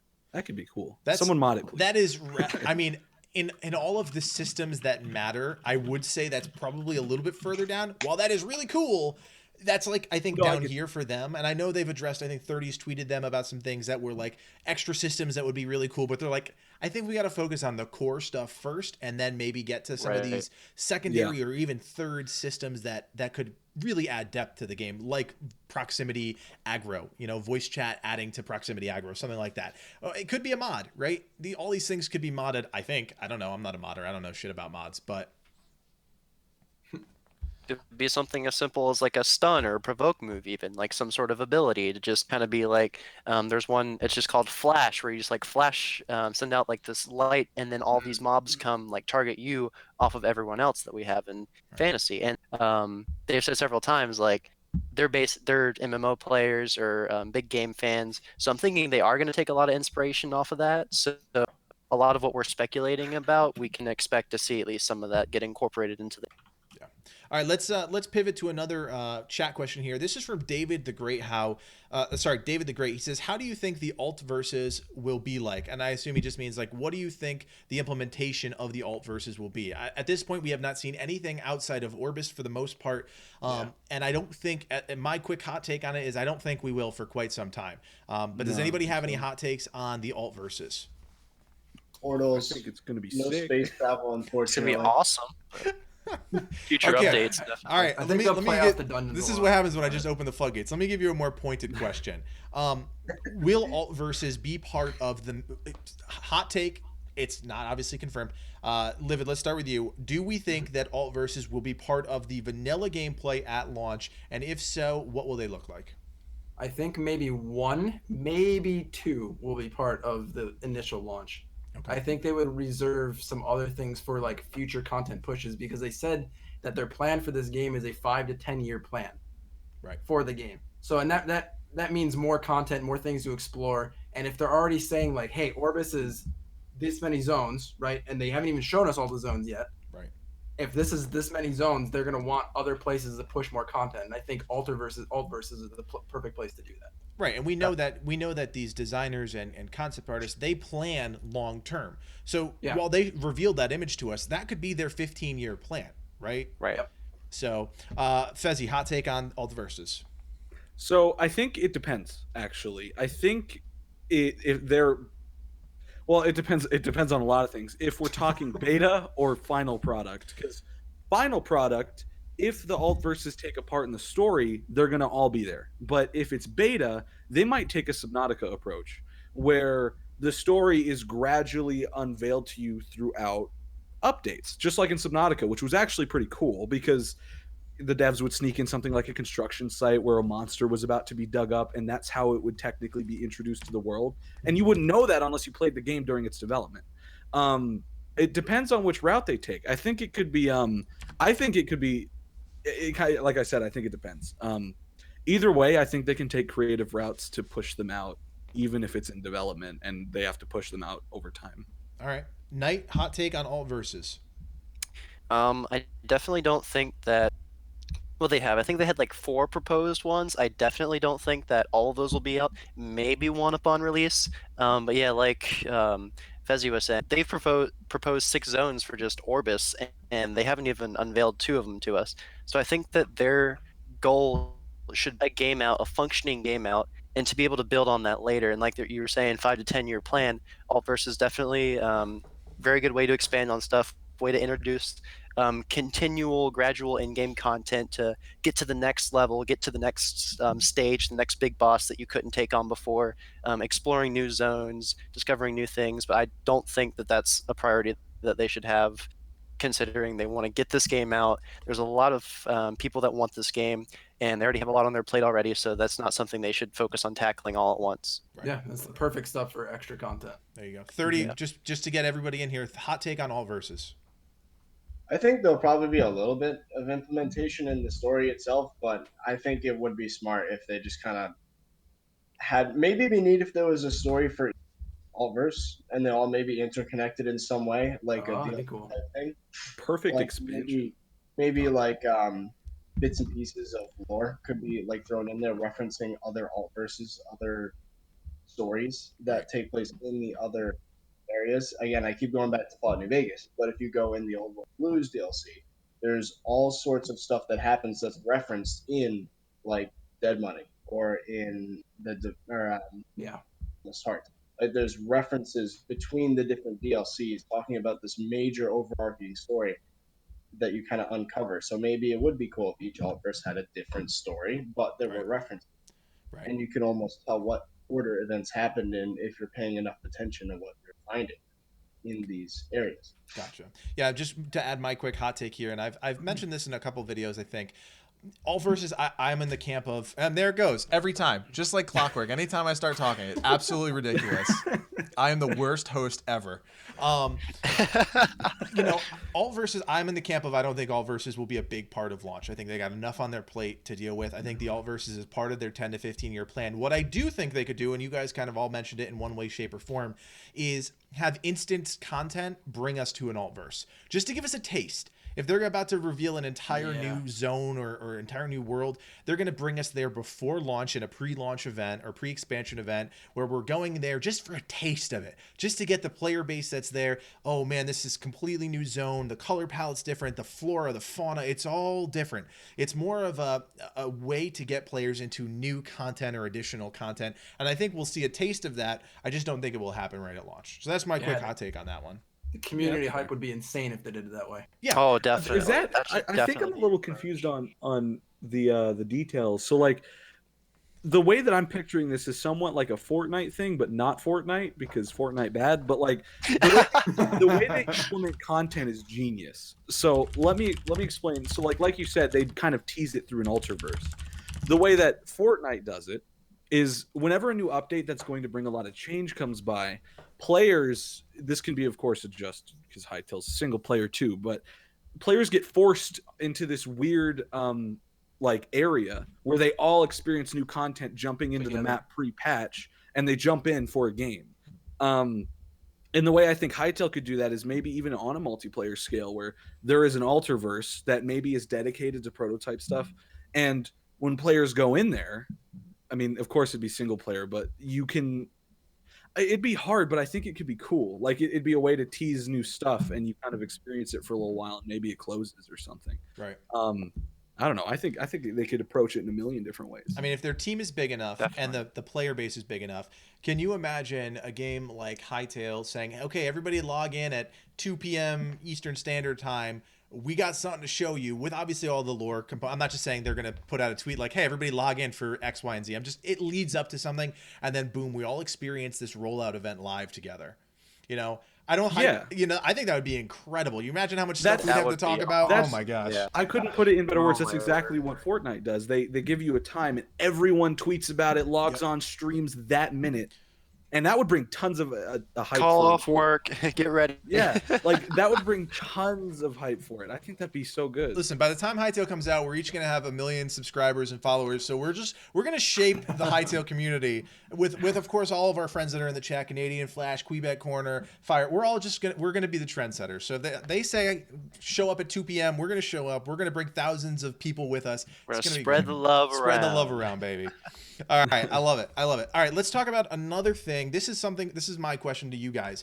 I brought this up. I think I brought it up in the video. I can't remember. It was 4:00 in the morning when I made that video. The autumnal biome. Okay, or sorry, autumnal area. It's a biome. It's not a zone. It's part of Zone 1. The autumnal biome was not present in the World Gen map concept art from way back when. So they're introducing biomes that are not part of that original concept art. So do we think that we should be focusing so intently on that World Gen picture anymore? Or do we think that was a good starting point and they're just saying, okay, this gives you an idea, but there's a lot more coming? Well, I think that's what they kind of implied, is that this is all work in progress and there's going to be more. Right. So like this, I think it was just a tease. I think it was just like, hey, this is like what we got going. Wait do you see what we do next kind of thing. Right. And how are they going to implement these biomes? We still don't know exactly how the World Gen is going to work in terms of from a player perspective.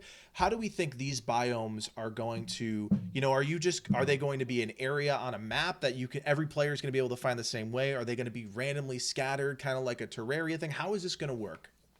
Well, remember, points of interest too are going to be a factor, and I think that's going to play in a lot to environments, because that's going to add a factor that not really many other games that I've ever played have. So you can experience each area differently every time that you go.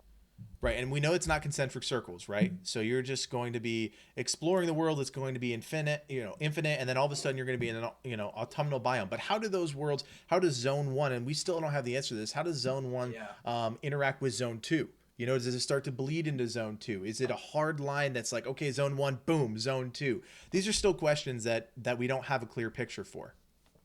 Right. I think we can take a bit of a guess.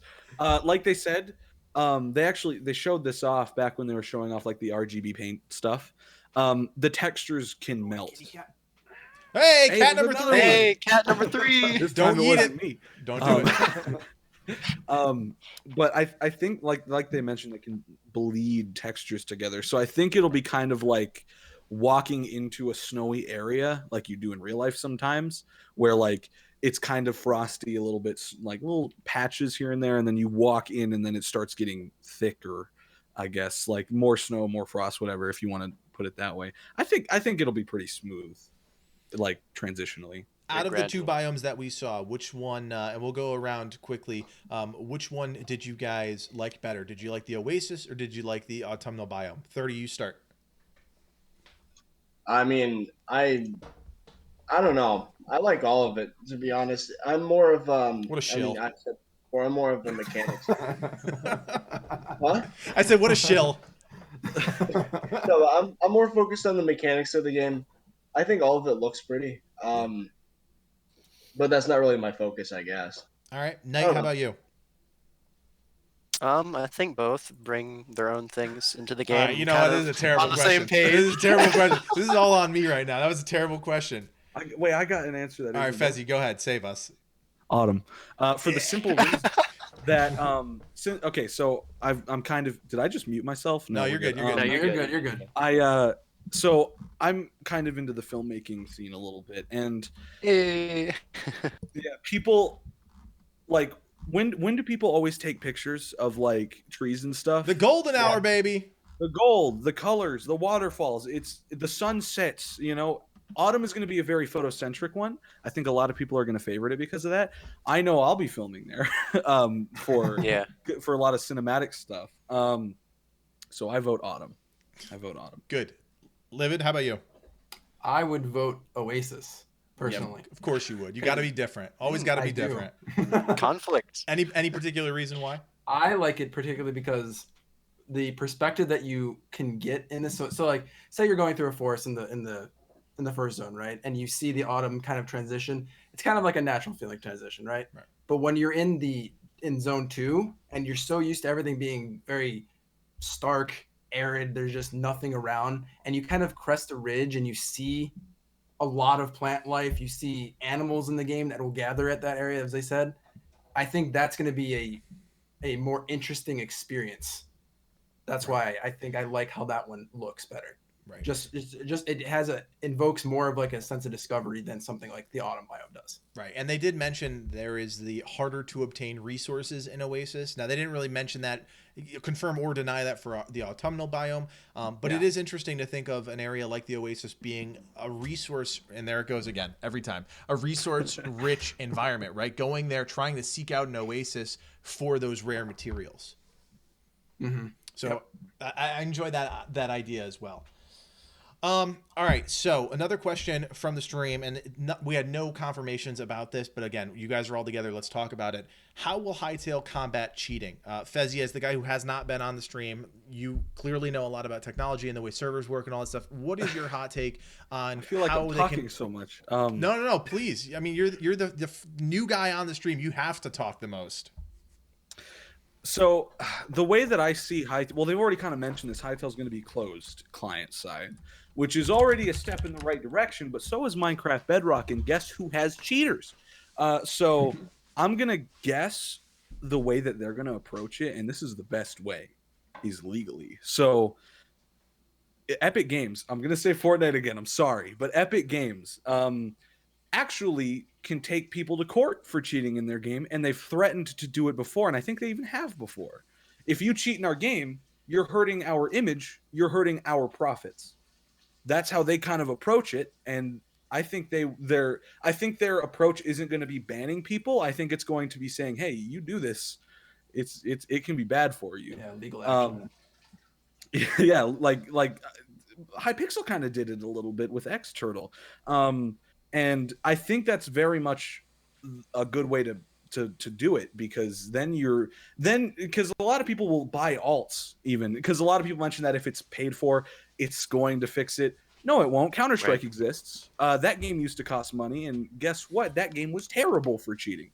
So I think the best way to do it is through like TOS rather than just like banning somebody. That's my opinion, though. Yeah, that and that actually scares. Yeah, I mean, it also scares people into not cheating, which is a good thing, because no one likes a game where you have cheaters. Like, I mean, Minecraft has problems with that all the time. I log into Hypixel and playing a game of Bed Wars. Oh, look, here comes the guy flying on. I'm dead now. That's not enjoyable for anyone. So definitely a scare tactic. I don't think it's too harsh because I don't think that games are made to be modded and played unfairly. So it just ruins the experience for other people. So I think Yeah. that's a perfectly valid approach. And there's plenty of countries that actually, as a whole, take legal action against people who cheat in games because a lot of countries have esports at a more developed level than Mhm. like Right. what we do in the U.S. and they take Yep. legal action very seriously against Oh people who yeah, cheat. yeah. So I mean, Yeah. I Yeah, don't for in think the there's Overwatch community, it's very big to legally pursue, cheaters, especially Mhm. if they're streaming. Yeah. Yeah. Yeah. Yeah. All right. So we've been going for quite some time here. The longest stream we've ever done for a roundtable. We are not saying that we're running out of content, but let's just wrap this one up. They have kind of hit a reset button, right? We are days away from the 1 year anniversary of the trailer. Can we expect another big drop of content before the end of 2019, or did we just get it? I think we got I it. think we just got it. I think we I got think it. we Yeah. got it. Yeah. I think there It was could a lot. surprise us, but I think we got Maybe it. Christmas. Maybe they're gonna be like, "Hey, here's a screenshot." But I mean, that's probably. You know what the best thing- Happy Christmas. Right. There was a lot of speculation that the 1 year anniversary was going to be another big trailer. There are still a lot of questions hanging out there. The thing that I brought up to Noxie in that tweet was, hey, you mentioned all these job postings. Haven't seen any new Yeah, job that's what I was about to postings. bring up. Yeah, job postings. Job postings Haven't has seen still them at not all. changed. I think we should put pressure on them to be a little bit more transparent about their behind the scenes stuff. Hire 30. There you go. 30 virus pitch. I think while all of this content is great, and this is my own little soapbox moment here, they didn't talk about the jobs. They didn't talk about those challenges that they faced behind the scenes. They just said they were facing challenges. I don't think we necessarily have the right. I don't think we have the right to any of it, but I think they should be transparent if there are challenges that could affect us as players. And one of those things, one of those promises was, hey, we're going to, release a whole bunch of jobs. That hasn't changed. I think the challenges would be nice to get a little bit more in depth about what the challenges are that they face as a developer. I think that's one that's just interesting, and two, that gives us something to gauge our expectations on. And I think it's time to kind of say, I don't think that there's going to be a huge info dump again before the end of the year. I think we just got it. And to the Hytale devs, boys, fellas, we understand. You can tell us if you're having trouble. I was talking to the Hytale devs, bro. Hang on, let me just get this out, right? Simon, he's talking directly to you. Simon, Noxie, And whatever. Noxie. Trust me, all right? We get it. It's hard, and it's harder than we could imagine. Tell us that. It's okay. You can whip out your phone and be like, "Yo, I don't know what's going on." Like, dude, it's tough. You can say that. It is totally fine. We are understanding I've people. seen them Most say people that are. too. Yeah. Yeah, you can go like, Most- dude, I mean, even if you don't know the release date, like you claim not to, you can just say, hey, yo, like, bro, it's tough. I don't know when this game's coming out. Yeah. At least say that instead of just going 4 months, like, completely silent, Right. posting out a thread of tweets, and then going another month silent. Yeah. And we're there to support you. Yeah. And to be We're honest, here. and this is from a person that knows that they're going to play the game ultimately. I don't know how much they should or could tell us. I do want to know how the money is influencing their development. We know they have the backing from Riot. Okay, that is either a good thing or a bad thing, and I kind of want to know a little bit about that. Do you mean like if they're in Not like, everything. like but, creative? Like I want to creative know how control? that affects them creatively. I don't want their boardroom making decisions that are going to You don't want impact us EA? as players. I don't want EA. I don't want EA. And Yep. and here's the thing. As a new content creator, new to the world, I think most of you guys at some point have gone through things. You try and please everybody, right? You try and please your audience. You try and please anybody that sends you an email. You try and please your Discord. These guys are going through the same thing as developers. They want to make sure that their investors are happy. They want to make sure their players are happy. I just want to know if their investors are more important than their players. And so far, the lip service has been that they're not, right? That the players are the most important thing. But I would love to see just a little bit more transparency on how that investment from Riot, how that interaction is influencing their creative. I don't think that's too much to ask. It's a little bold, but I'm just curious about it. doesn't have to be much. It just has to be like a general outline of where that's going, because of course that goes a lot into legal stuff and NDAs and all that. But yeah, just having a general, just, hey, this is how it affects us. Maybe even like if we're limited by that, if we're not limited by that, where does the creative freedom stand with this game now that we're being backed by these investors? And that just a little bit more transparency on that would be nice, if that's not too much. Right. All right, before we say goodbye, guys, we're going to go around the horn one more time. What is the big thing? Obviously, the game we know has a release target of 2021. What is the big thing that you are going to be looking out for in 2020? What is the one thing that you're like, this is what I want to see in 2020? Fezzi, we'll start with you since you're in the top left. Oh man, that's a big one. That's a big one. I would say everything, but she'll answer. Wow, So, what a shill. Oh my gosh. You know what? I'm anticipating for the most, probably the combat system right now, because we all know Minecraft Saturdays, Minecraft Championships, they're big. They're big right now. All right, and I want to see if that's possible in Hytale, because if Hytale takes Minecraft's PvP and makes it work, Hytale could be an esport. Yeah. You know, Yeah. Hytale could be an esport, and that would be sick. Like an actual esport, like in tournaments, people go to stadiums. That would be sick. I want to see how that turns out. HiCon. Yep. Hycon. Hycon. That's an interesting term. Knight, how about you? 2020, what do you want to see? What's the thing you're most looking forward to or looking out for? I'm looking out for them to be more transparent with us, mostly about the content side of things. I want to see the nitty gritty of what players playing, what we can expect, what we can like dig our fingers deep into, how we can get involved into the game, like the food systems, crafting systems, alchemy systems, all that good stuff. I'm looking for them to be transparent with us with that, so we can kind of know what to expect, and then maybe even give them feedback on what we would like to see, or what we like or don't like about what they're working on. Gotcha. 30, how about you? In 2020, I'm thinking it would be pretty great if they gave us the ability to make. So maybe give out some access to the model maker, or maybe give developers access to some sort of creation tools to mod, or get some community works to start to crop up, I guess. I don't know. It'd be a good way to keep us occupied if we. Did anybody else just hear him cut Say out? that last completely? sentence Yeah, you again. just cut out. Yeah, say that last part again.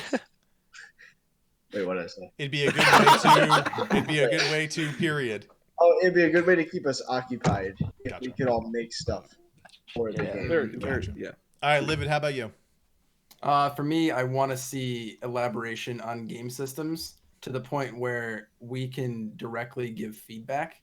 I would love for them to, here's like you put a blog post and there's maybe a poll incorporated directly into it. Maybe they have directions that they've been really, really struggling with deciding which direction they want to fully commit to. That'd be nice to have input and see how people would react to that. Not only for reason of that's the direction it'll go, but it gives the opportunity for people who will be creating mods and stuff like that to go maybe the other direction for the people that want to see that. So it gives them preemptive ability to design for those kind of things. And I think that'd just be a really nice thing for the community. Yeah. And for mine, not to steal the spotlight for a second, I'm going off of what Platinum Fox said. Roadmaps are incredibly important nowadays in the gaming world, especially with content that is constantly developing. Definitely. I have been a huge critic of them in terms of their communication and their marketing. Their communication has to be on point in 2020. They don't need to keep us around, but they should for obvious, valuable reasons. So I love the idea of maybe dropping the model maker a little bit early, or maybe giving players a taste of something a little early. I think they do need to launch their Discord and their Reddit. I think they need to figure out the communication, Definitely. the moderation of those things before the game comes out. And I just think they need to get entrenched with the community. They need to actually embrace the community, not just saying that they love our tweets, love our videos, love our fan art.